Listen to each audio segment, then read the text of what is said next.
Well, hello, everybody. We are back again. It's the Long Run live stream and podcast. Welcome along. It's brought to you by the FORDY Runs Running Community. I'm Ian Wilkerson. And, well, Mr. Ford isn't available with us tonight, so unfortunately won't be here. But we have the bonus of a very special guest, our good friend, Mr. Chris Beale from the Here We Are Running YouTube channel. It's great to have you along, Chris. You said some very nice things about us in the last couple of weeks. So, we thought it was only right that we invited you along so you could come and impart your wisdom to our loyal great to be here. viewers. Thanks for the invite.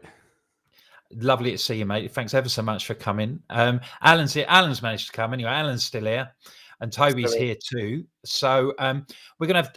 We've got an hour to fill, so we'd love you to play your part as well. So if you could send us your questions that you might have for Chris or general observations as we go along, then please feel free to do so. We'd love to hear from you. We should be live on Facebook and on YouTube, but if you haven't managed to catch us live, then you can download us every week on Spotify, Amazon, Apple, and all your usual podcast providers. So, well, at this point, I usually ask Chris Ford what kind of week he's had. So, but Al, there's been loads going on, and I just wanted to start with an absolutely seismic email that we had in the week. Okay. About our with regard to our listeners. Yes, and where they're situated. Yeah, because we've got an email this week, another folks. continent, haven't we? Yeah, and it was entitled "Southernmost Listeners" from Jason Goldsworthy. Hello, Jason. Thanks for. Although I don't know what time in the morning it is. He's probably just having his breakfast. If I'm not giving too much away, and he just said, "Hey guys, great show. Good start. I claim the most southern spot in the world you have reached.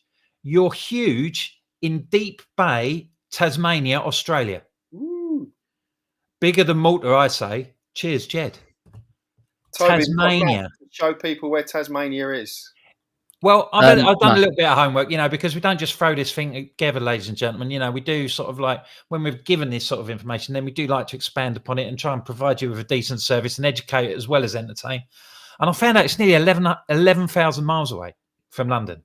Okay, that's a long, slow run. That is a long, slow run, definitely. And even better, Deep Bay. Do you know how many people live in Deep Bay? Let me have a guess. Is it 231? Now, how's he managed that? You see? Just a good guess. You're now going to tell me that was the latest census figure in 2016, wasn't it? Yeah. Unless you were the one, unless you were a step ahead and you altered the Wikipedia page before I could get to it. Oh, it could have been. Yeah. That does mean, what have we got? I'm trying to work that as a percentage penetration. Yeah, I worked out that if Jason and his partner or whoever he lives with, if they listened, that's almost 1% of the complete population of Deep Bay who tune into us. I doubt if he does it on regularly on a Friday night, because I think they're about 11 hours ahead. So that'll probably be 6 o'clock in the morning. What a way to start your weekend, though. Yeah. So by my calculation, I think that just leaves us Antarctica now. Then we've got the full set. Yeah, the odd penguin. That'd be lovely, wouldn't it? Polar Explorers, if you're listening. Yeah, that substation. Dean Karnazes, have you read his book? He went and did it. He's run through. He ran a marathon in Antarctica from one of those deep science-based things where like 3 blokes live for about 9 months and don't see anybody else. Yeah, it was. So yeah, if you know Deep Bay, if you can tell us anything about Deep Bay, then we would love to hear from you. Just a quick hello to Chris. How are you, mate? Everything good? I'm really good, yeah. And just to be invited on Malta's biggest running podcast, and now Tasmania's biggest running podcast. That is made. I feel I've made it now. I've been invited on the podcast that you need to be invited on if you're a runner, haven't I? Really, it seems to be the place to be seen. Now, Al, I'll bring in you on this as well, because we saw your pictures at the weekend. Now, both of you were at the National Running Show in Birmingham at the weekend, I understand. How did it go? I really enjoyed it. I always enjoy it when I go to the National Running Show. It's a great, and I think because it hasn't taken place in Birmingham now for, a couple of years, it was just good to get back out there, meet up with everyone, the whole running community coming together, some great speakers, to listen to, and you go around and see all the brands and see what products they're trying to flog you and all that sort of stuff as well. So yeah, I really enjoy it. I always do though. Was it Al, was there much of a difference sort of like in the post-COVID world up there? No, I think getting in, you had to show everything. So you had apps for this. Not everything, I hope, because then you wouldn't have definitely not got in. But once you were in, it was if it was, COVID hadn't happened really. So you was free to kind of wander around, plenty of interaction. It was great to see so many Fordies. I think we got something like 25 Fordies to take part in the group picture. Mel Howes nearly got thrown out because she was rearranging the furniture in the chill out zone. So, love to Mel. Did anyone lick the furniture though? Not that I was aware of, not when I was there. But yeah, we met up a couple of times for coffee, and it was good just to see people. Managed to do a little bit of shopping. No new shoes, but walked away with some socks, another compression sport flip belt type thing. Yeah. 10 packets of peanuts and some vegan gels. So 10 packets of peanuts? Yeah, they were just too good to offer. £1 a pack. So Chris, do you when you go up buy peanuts? Chris, when you go out there, do you have sort of like a place where you are? I know FORDY in recent year, we didn't do it this year, but he's had a little area, like a store thing. Do people come and meet you, or do you just sort of like wander around and take it all in? I wander around. I plant myself in the inspiration stage or the other one for the ultra running and listen to some of the speakers, but generally just sort of wander around there. Like FORDY, I'm also an ambassador for the National Running Show, so it's good to sort of go around there and people come up and talk to you and ask you questions, and sometimes you know the answer, sometimes you don't, that sort of thing. But it's I just really sort of enjoy it for just sort of getting out there and mixing with the running community. We do it at races, but this is sort of one sort of central place within the country that everyone just sort of comes together for that one weekend. So I just went on the Saturday this year. I have some other commitments on the Sunday going on, but no, really good. And the National Running Show South is happening in May. I think it's the first or second weekend in May. So that's down in Farnborough for anyone that's sort of south of the country. Well, it's not a million miles away from you, is it? Not from me, no. It's actually quite not that long a drive at all. Actually, probably about 45-minute drive for me. So that's really handy. And how is it? Do people recognise you when you go to these things? Do they bump into you? I was surprised because I was wearing a mask most of the time I was in there, unless I was having a photo or something with someone, and yet people still recognise you with a mask on. So I was quite surprised. I thought no one's gonna know anyone with the mask on, but no, some people recognise me from the YouTube channel, come up and speak to me. Some people that don't watch the YouTube channel, but they just know me, and we just go meet up. Sort of thing. Yeah. We'll expand on that. We'll have a good chat a little bit later when we've got through the preliminaries. So Al, did you get up for the park run? Yes, we did. Which one was it? Don't know. It began with an O. Because I was something where you don't even remember the park run you went on. No, it's because we were doing the alphabet. We had the option of Rugby, which is R, or Oaklands, which was O. So I decided to do most of the drive, get to Oaklands, park up, visit Lidl because they had toilets, and then we smashed out Park Run. Carolyn PB'd, Penny PB'd. I just missed out, so wasn't to be for me. But yeah, so you're gonna have to go this week. I'm going Park Run this week. Of course I am, because we got. No, I thought to Oakland, but you're not. You're off to Southend, aren't you? Big event at Southend tomorrow. Southend Park Run, yeah. Big shout out to Kim Tobin, who's our social media guru. It's her 50th park run, so hopefully I'll see you there, Kim, if you're not listening. And let's have some shout outs for other people with milestones. Tell us what your milestones are coming up, and we'll give you a shout out too. Yeah, we'd love to hear from you if you're coming up for your 50th, 100th, 200th. Guy across the road from me, he did his 300th the other day, and I've heard that some people have even done 5 now. Not 5, no, 500. But shout out, it's his 5th. Look, get them all in one hand. So if you've got a milestone coming up on your park runs, then let us know and we'll give you a shout out, and bear that in mind every week. If that's going to be you, tell us on the Facebook group during the week, and or even when you're Kim said she's looking forward to seeing you. Unfortunately, I won't be there because I've got to work tomorrow, so I've got to stay local. But I wish you all the luck Kim. I'm sure it's going to go brilliantly. But then, you know, you're up for a bit of tourism, aren't you, Al? Because this Dublin run is taking off. Have you heard about that? Tell us about this. So, Dublin Park Run. We haven't quite worked out which one. It's got some options, but the backstory to this comes from a little bit of park run tourism that the Chelmsford Satellite Group took part in. Was it 15th of January? So when we encouraged all the satellites to try and get out and do a mid-January run, Chelmsford lot, we ended up at Malden. Great park run, nice and flat, nice and speedy, bit misty, so we missed the river and everything else. So we're going to have to go back in the summer to actually get in the views. But we ended up sharing a coffee and just got chatting. And big shout out to Kieran, who's one of our regulars. He said he's just really looking forward to being able to get out and run internationally. And he wants to get up one morning, leave his house, say goodbye to his family and his wife, and then post that he's just completed park run in Paris.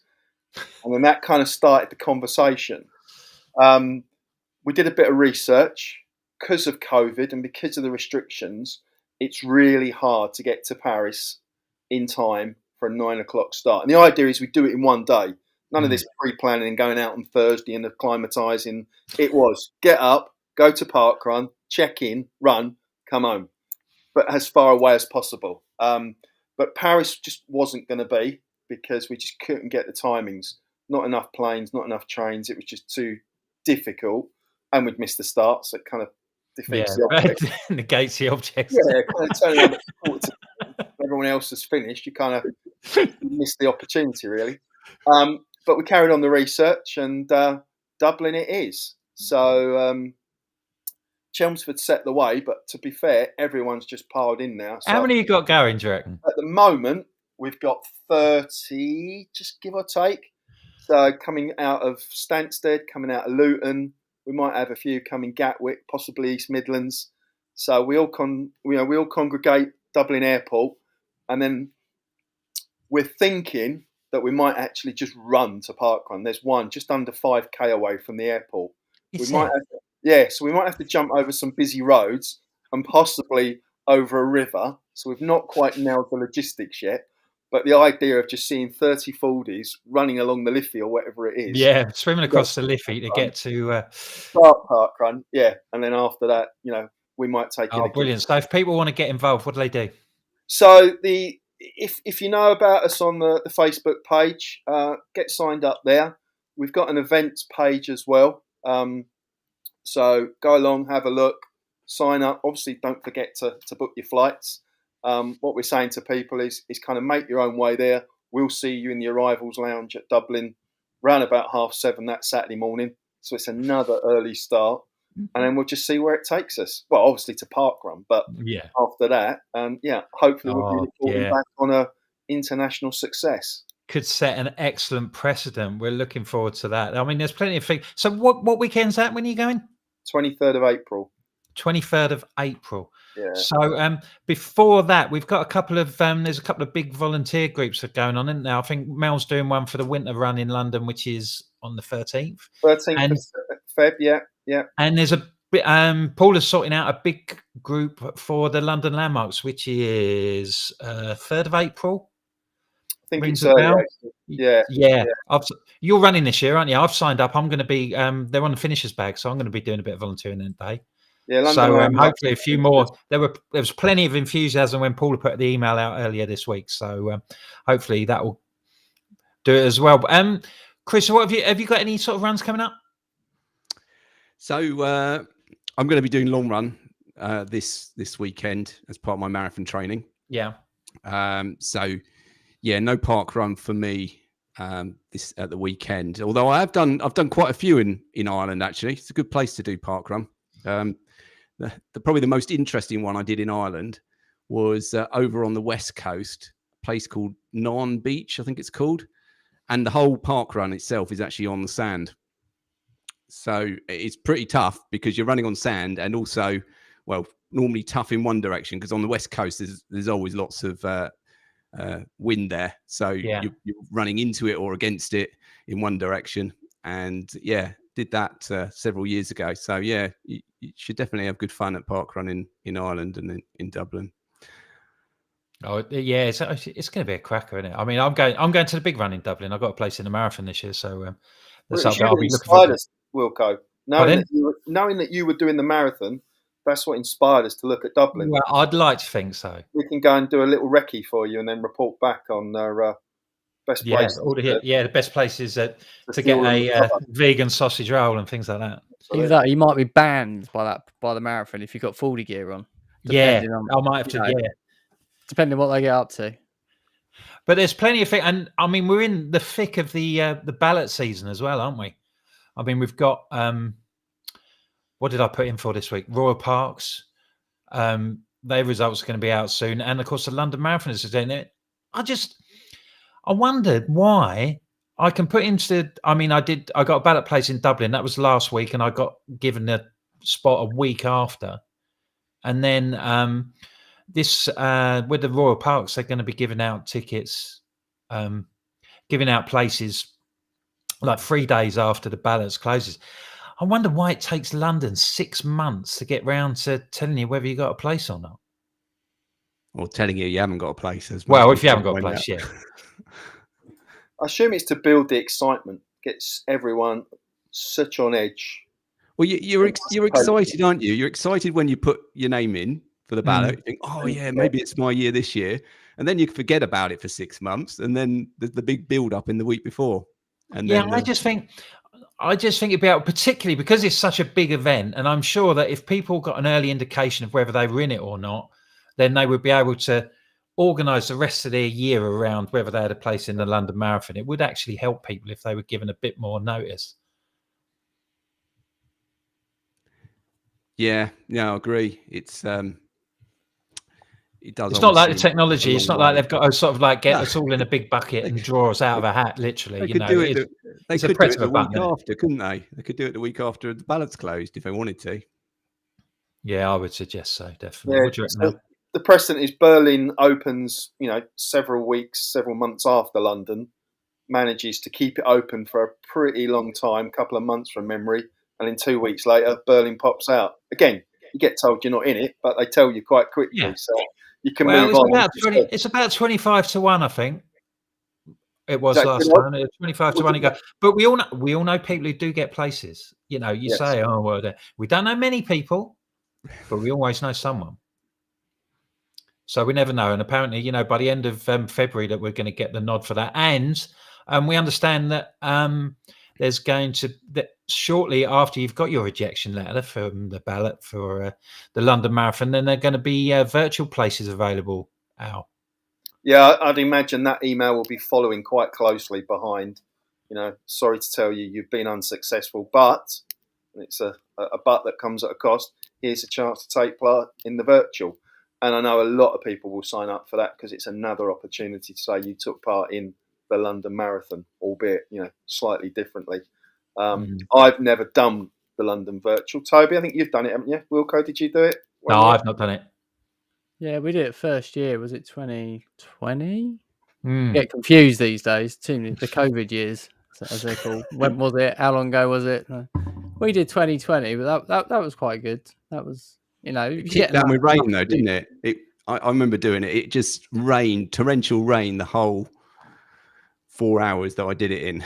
It was really hard work. One of the wettest days, I think, of the year, wasn't it? That October. It's horrible. Yeah, wet, windy. We were planning on doing it down the towpath. We had to suddenly replan our route. There wouldn't have been a towpath, would there? No, would have been in the river.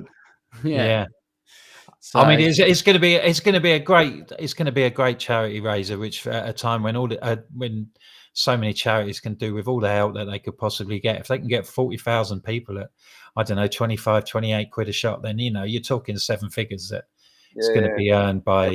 That's just people's entry fees, So we'll see how it goes. It'll sell out. It always will.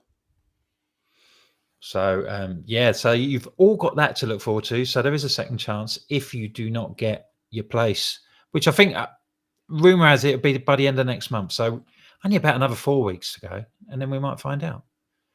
So, hey, we're not done too bad. That's 21 minutes. We've spun it out. And we've not had Chris here slagging off anybody's trainers or moaning about how much some cares or anything like that. So I suppose now might be a good time to, we'll dig a bit deeper with our guest, Chris. If you've got any questions that you'd like to ask him, please type them out. Start with your reply with the letter Q, and then we will chip in as we go along. Also, and more long term, if you want to get in touch with us, you can email us at any time at longrunshow@gmail.com, and we'll pick those up as well. So, Chris,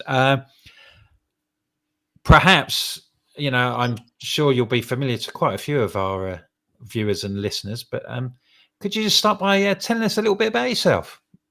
Yeah, sure. So I started running in 2016, got into my 40s and needed to get fitter, needed to look after myself a little bit better, as probably many people can relate to. Hadn't really been doing a lot of exercise for a lot of years before that, and tried on several occasions to get into running, thought it was a good way of trying to get fit again, and was unsuccessful. And then heard about Park Run, went down to Park Run one day, the local one, and really enjoyed it. Ran the full 5K without stopping in I think it was just under 30 minutes.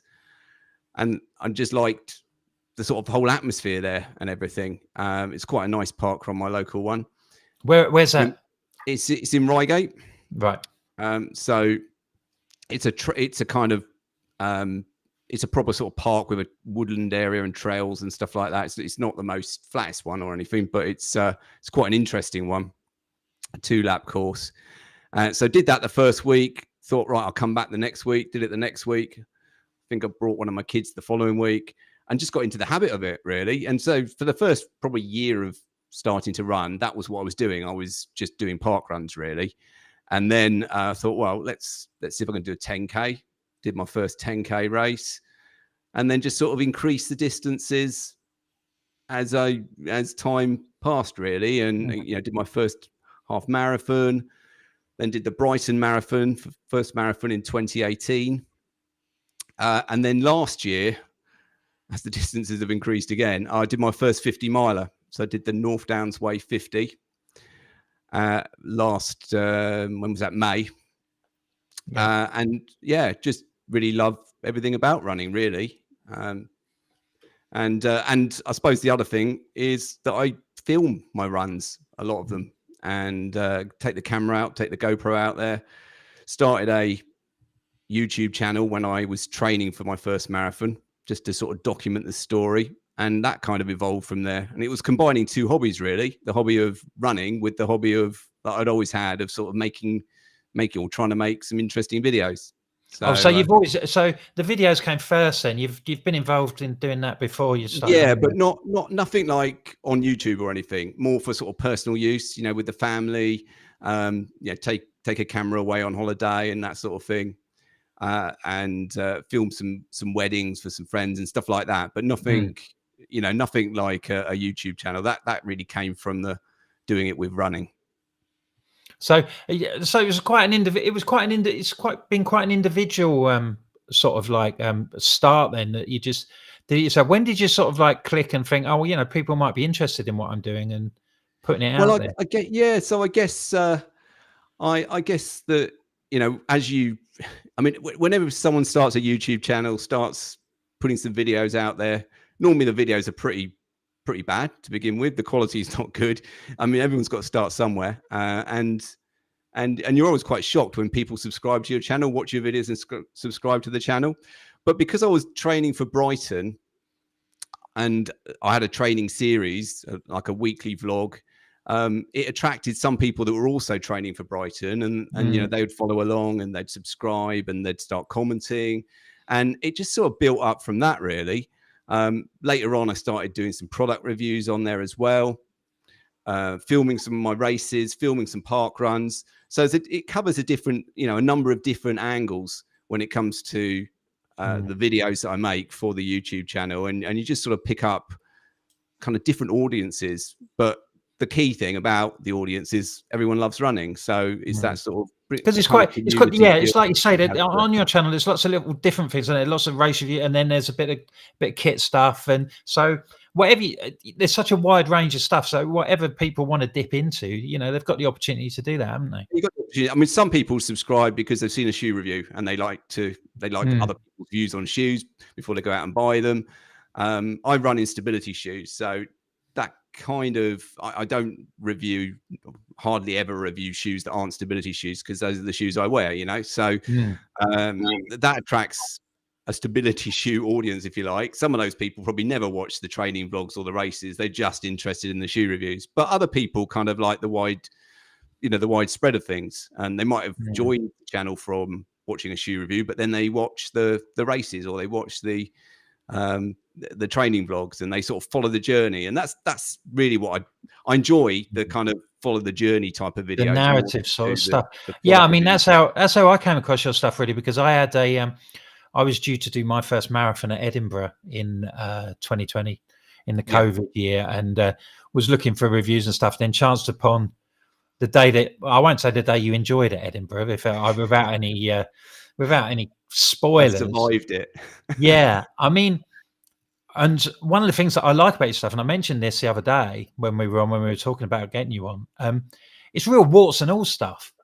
You know, it's not, you know, there's no glossy, you know, it's not watered down or anything. You know, you've gone through lots of things that people do go through when they're doing these big races, and you've not been afraid to document it and put it out there.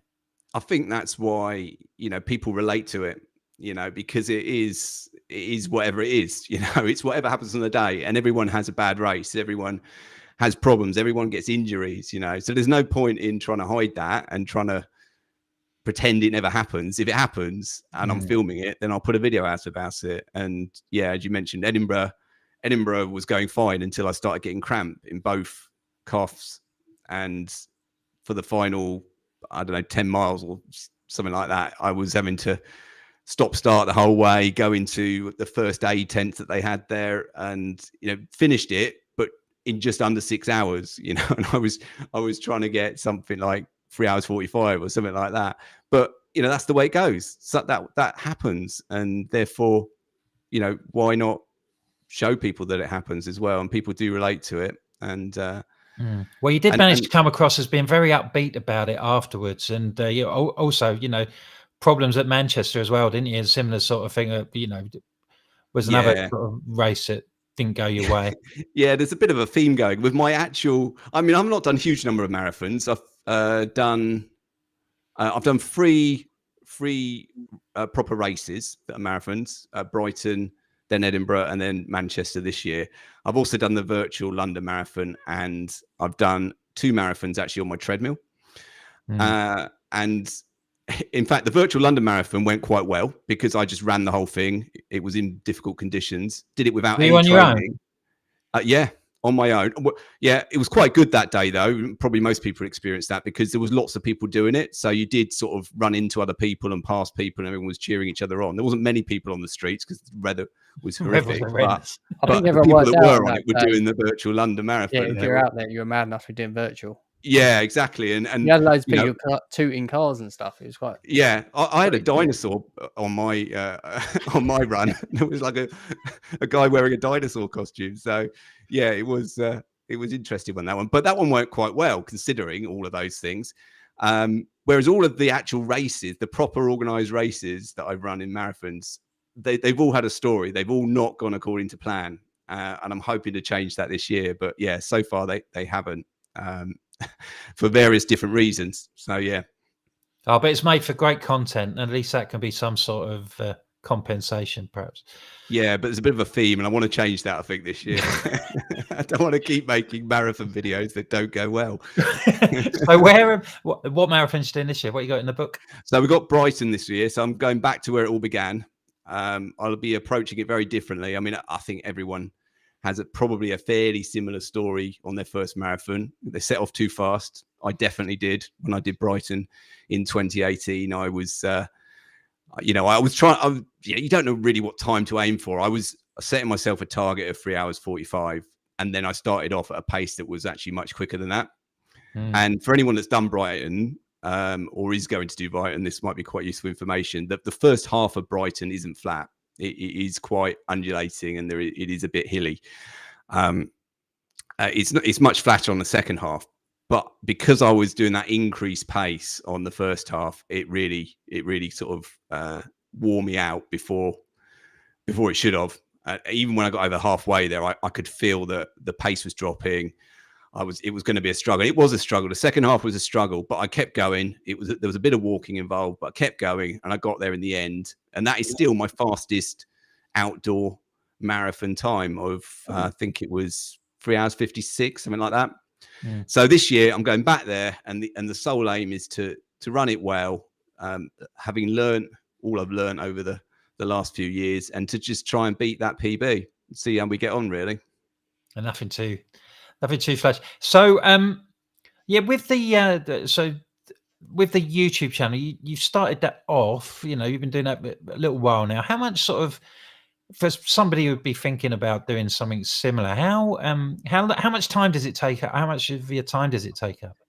So, I mean, it takes as long as you want to put into it, really. I work full time, so it is just a hobby to me, and I try to spend a bit of time, particularly around the training vlogs. I'll try and film a little bit throughout the week, and then probably a bit more during my long run.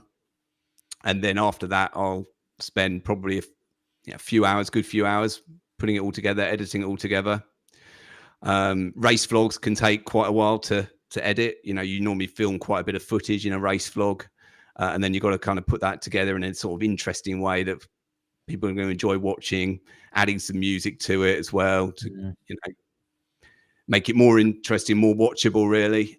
So you could just go out there with a GoPro and just talk to the GoPro and then just hardly edit it, and it wouldn't take you much effort at all. But I think everyone wants to try and make the best sort of quality video they can, and with quality comes time, really.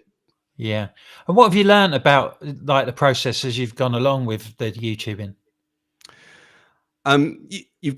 You can't be a perfectionist, so you want to get quality, but don't be a perfectionist. Otherwise, you will just be forever. You never put a video out. You'll just be trying to make it better, and so you got to get to the point. You got to set yourself a target for when you're going to publish a video, and just meet that target, really. But the other thing is, for anyone that's sort of never done it before and is thinking about they might like to do it, and because there's lots of running YouTube channels out there now. When I started back in the beginning of 2018, there wasn't, in the UK, there was only a handful of us doing it, really.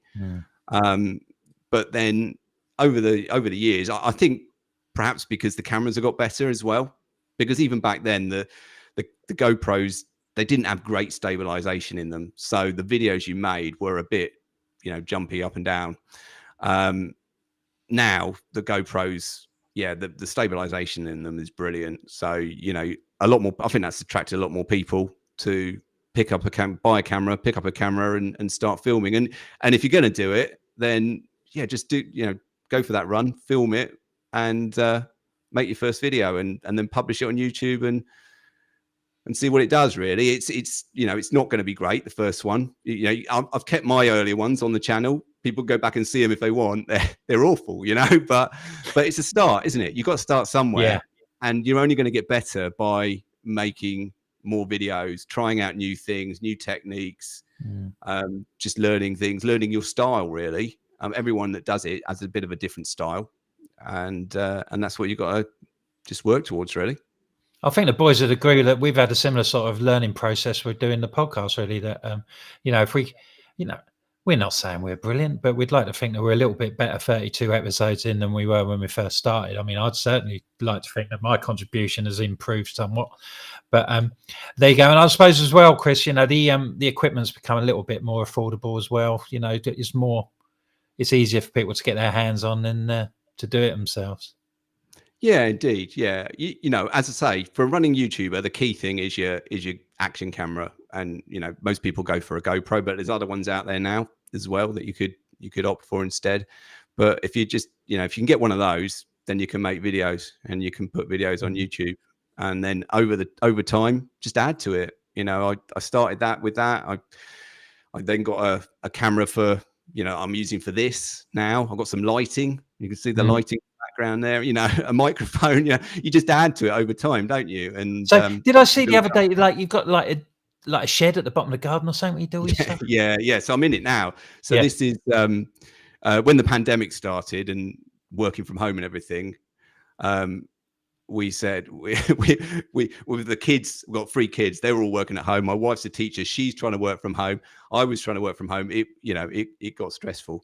So we went out and we got a one of these garden offices. So I work in it. I've got the treadmill. You can't see it. The treadmill's back there as well in it. And I can use it as kind of a YouTube studio as well. So it's your own little den. Yeah. Keeps me away from everyone else. Al, we've had a few observations and questions. Yeah, but before I get onto the questions, and we've got some questions for you, Chris. Okay. The professionalism has been noted. Oh. One of our regular viewers, Aaron Newton, he's put up in the comments, it's looking very professional, spotlight on face, mood lighting behind, and professional mic.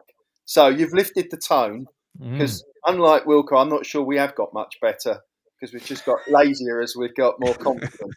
But I've made my little bit of contribution. As people know, I'm kind of busy jotting down the questions that we can come. Normally, I'm doing it on scraps of paper. I've upgraded to a moleskin pad now. Oh, and I've even written down the lightning round questions. So there you go. There's my contribution to the professionalism. So, yeah, we have had some questions. So I'll fire away. I think you've got some fans in by the sounds of it. Can Man UK wants to know, will you be running the Edinburgh Marathon this year? So no, not this year. No. So no, I will be back to Edinburgh because I've definitely got some unfinished business there. But as I say, did Manchester last year, and I wanted to do one this year where I didn't have to stay away for the weekend. I for anyone that watched my video on Manchester, you'll know that I DNF'd it, first DNF, stopped at mile 21. Lots of things were wrong with that race because I had a very shortened training block for it, and I didn't really respect that as much as I should have probably when I went out there and tried to run the first half of it in 2 hours and then carry on from there. And I did sort of tire in the latter parts, but the main thing that got me and that stopped me was tummy issues. And I partly put that to sort of staying away. So for Manchester, I traveled up the night before. I stayed in a hotel, you know, was obviously eating a restaurant meal that night and then breakfast the following morning.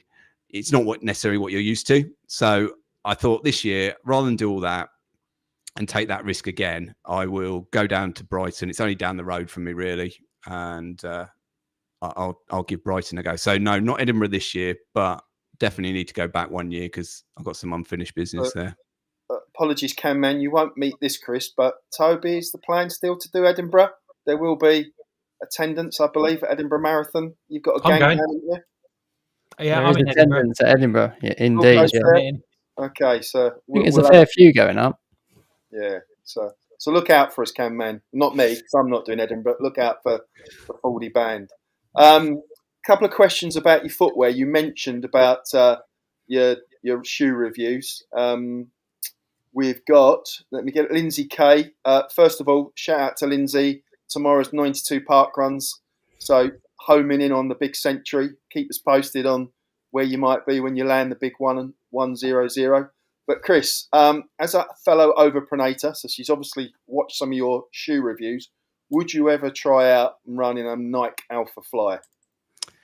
So I actually bought, when they came out, the Next Percent 2s.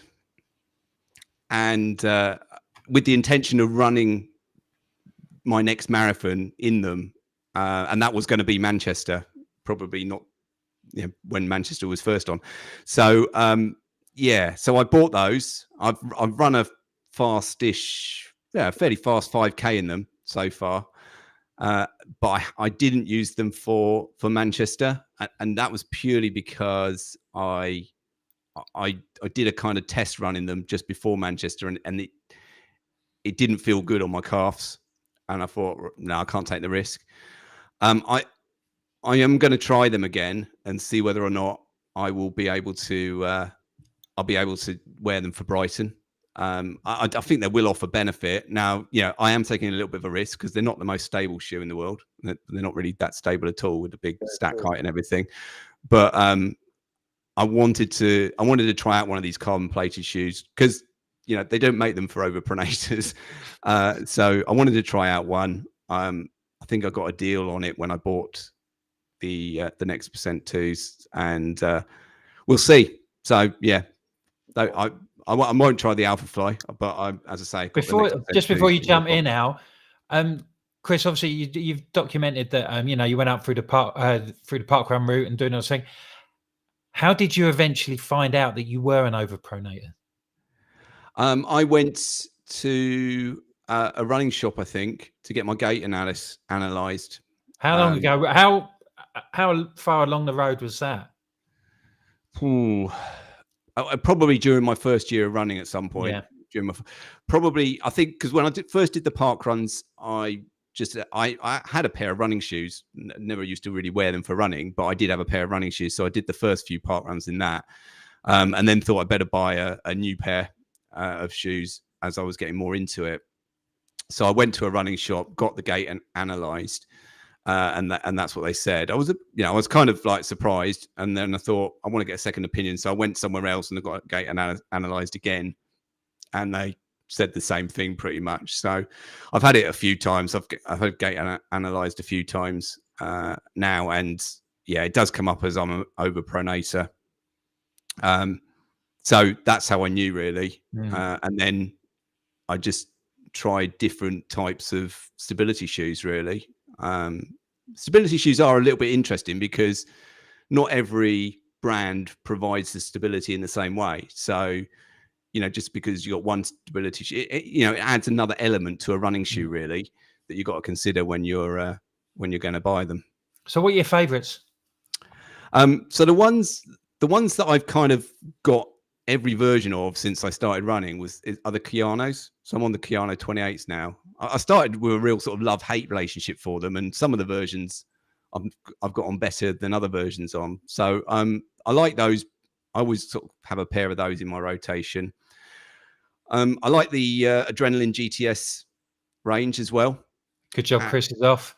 I know. I heard him the other week, slagging them off. Yeah, I'm just breaking in my 7th pair. So yeah, you're among friends.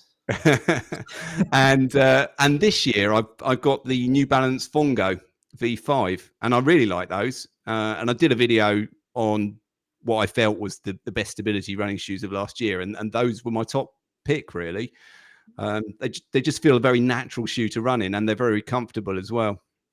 Right. Al, sorry, mate. I've been treading on your toes. No, that's fine because the questions are coming in are all about the stability shoes, so they're all really relevant. And have we covered all that then? No, not yet. Shush. Got a couple more. So, Chris, you've kind of mentioned the temptation to jump into something light and fast, like the Alpha Flies on race day. But JBS wants to know, what would be your advice? Stick with what you know if you are an overpronator and you're into stability shoes on race day, or is it worth risking it and trying something new on race day? I mean, I'm not going to advise anyone to take a risk. That's kind of up to them. I mean, your safer bet is to stick with your stability shoes if you do overpronate, really. So I'm taking that little bit of a risk. Well, I thought I was for Manchester, but I decided against it in the end. I may take it for Brighton, and I may not, just to see how I feel when I go and do some test runs in them beforehand. But it's unfortunate that there aren't really any fast stability shoes like there are in the neutral world, and a lot of people do overpronate and do kind of need them really to stop them overpronating too much.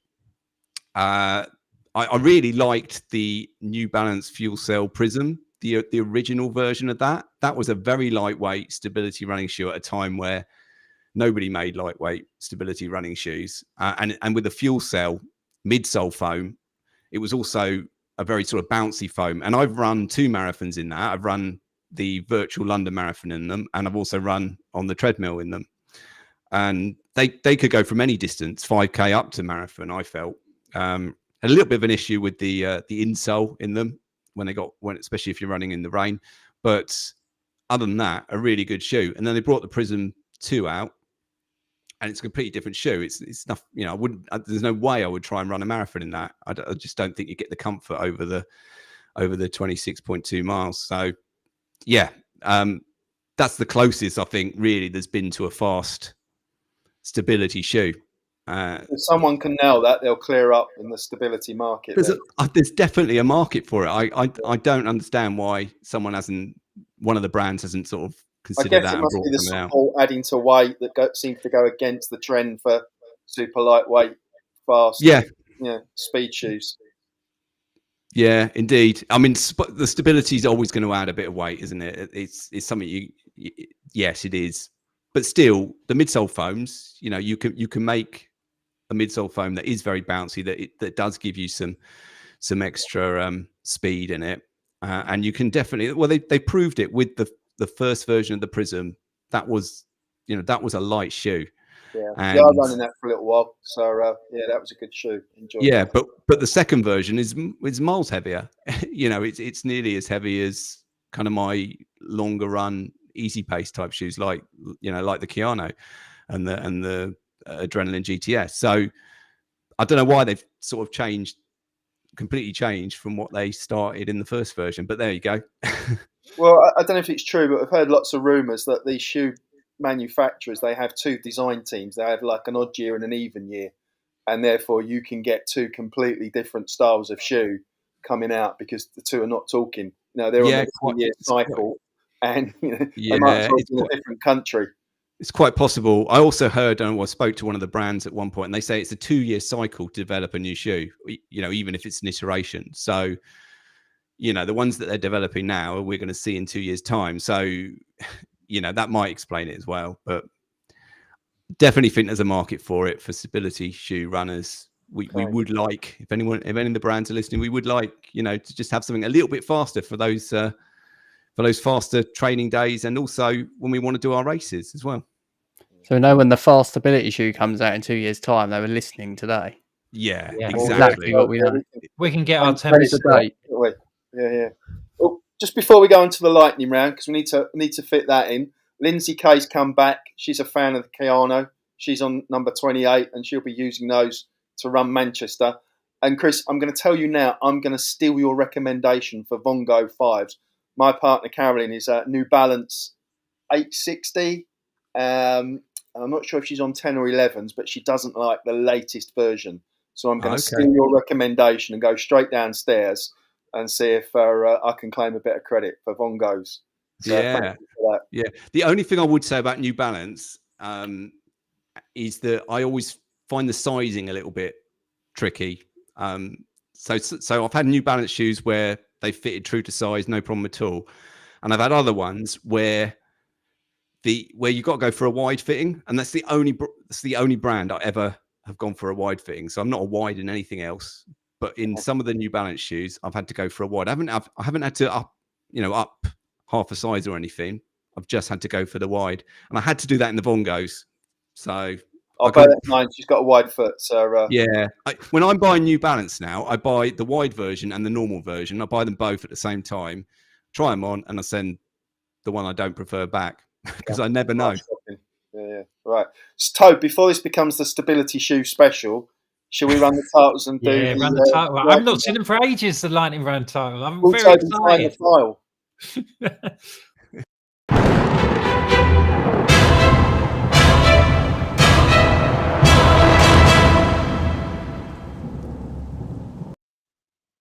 Welcome back, Chris. Thank you. This is part of our USP. I think that's the right term, the lightning round. Don't worry, there are no wrong answers, and I guarantee you do know the answers. So I'm just going to fire my questions at you. There's 10 of them. Just give me your answers as they come. Don't overthink it. Just tell it as it is.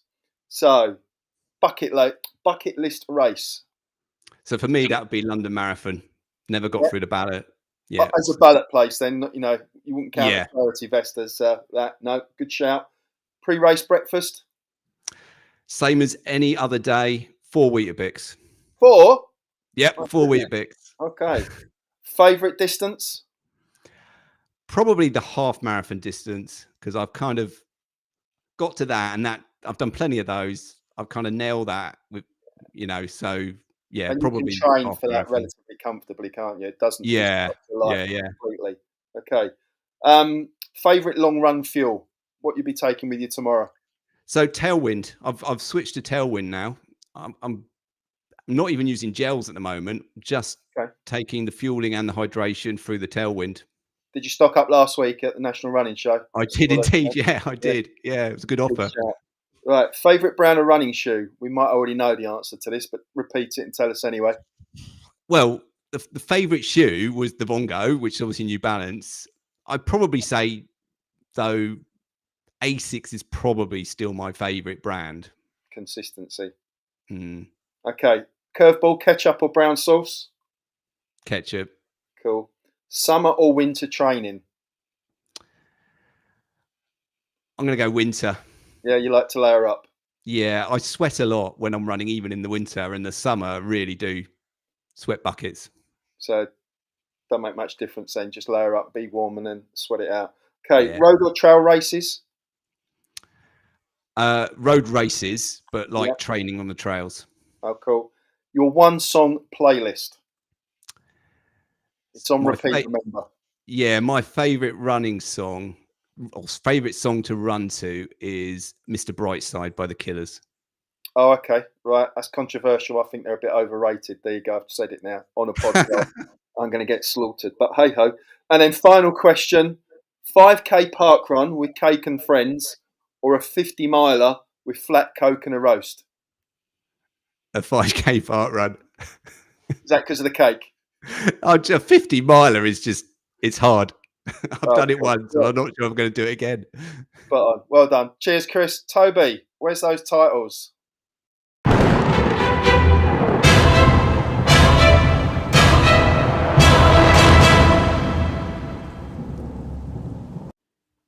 Oh, that was great, Chris. Yeah, plenty of Weetabix then. That's the key. Just before you go, one thing that I wanted to ask you about your training plans and your videos and everything. You do a lot of running on a treadmill. Yeah, a lot of sessions on the thing, and you're big into your Zwift and your all that sort of thing. Treadmill is something that a lot of people shy away from. What do you see as the main benefits of that, and how does it help you to tick along?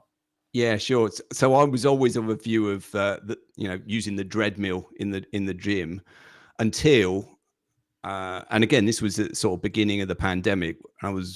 I think a lot of people were a bit worried that we weren't even going to be able to get out for our runs at that point in time. And I thought, right, I'm going to, as a sort of precaution, I'm going to buy a treadmill and just to have it in case we aren't allowed out of the house at all. So I got it, and then I started using it, and I started finding out about Zwift, which, for anyone that doesn't know, Zwift's a kind of virtual world that you can run in when you're running on your treadmill. It communicates to Zwift on your phone or on your PC or laptop or whatever, and you can have it up on the screen in front of you, and you've got your avatar that's running along with other people around the world that are also running at the same time as you. And I just started getting into that initially then. And then when it came to actually training for my 50-mile race, the key thing of the training for that was to really up the distance from what I was used to. And to do that, I knew I couldn't do that all outside. So the treadmill gives the benefit of you're on kind of a more cushioned sort of surface. You can still get elevation in on it because you can put the incline up, but it is a kind of bouncy type surface, so you're not pounding the pavements the whole time, so you're protecting your legs a little bit, as well as being able to more flexibility about when you run as well. Really, I hate running in the evenings outside, but I have no problem at all getting on the treadmill and I've got a screen in front of it, so I can be running on Zwift. If I don't want to actually watch the Zwift screen, then I could just put a YouTube video on, or I could put something on Netflix or whatever whilst I'm running on it. So I really quite like that sort of, when I have to run in the evening, I quite like that approach of using the treadmill for it. But for me, it just really did sort of allow me to increase the volume of my training And I think with volume comes fitness, comes speed. So, and I suppose as well, you're not going to be bothered about your times and things like that. You know, you don't get lost in your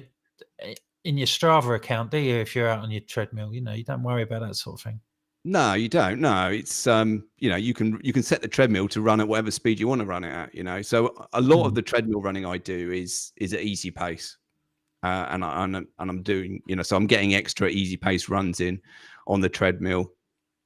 You can still wear a heart rate monitor. You can still see what your heart rate is, but there's also events that they do on Zwift. So, you know, if you want to take part in a 5K race with a load of other people, Mo Farah uses it sometimes. We've raced against him before.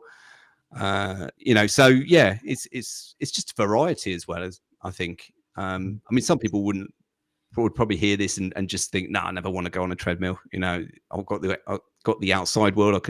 It's much better, and I agree. You know, I love getting on the trails, doing my runs on the trails, because it's just really nice to see everything around you and everything like that. But and I certainly would never do all of my running on the treadmill, but it is a kind of extra tool, an extra sort of way of getting volume in when you do it, particularly when you're training for marathons or ultra marathons, which is what I was doing last year. Well, Chris, thanks ever so much for coming on. Before we let you go, can you just tell people where they can find you on social and what all your addresses and stuff like that if they want to see more of your content? Yeah, sure. So you know, the content is really coming from the YouTube channel, which is called Here We Are Running. So just sort of search that up in YouTube and you'll find it. And there's lots of stuff on there, like training vlogs, races, the product reviews, particularly shoe reviews, park runs, all of that sort of stuff. Anything running related is up there. But also got Twitter account, Instagram account, Facebook account, and they're all, again, Here We Are Running or something like that. I'm sure if you search, you'll find it. It's a good place to start. Well, thanks ever so much for joining us, being our first guest for quite some time. Certainly our best produced, I would imagine.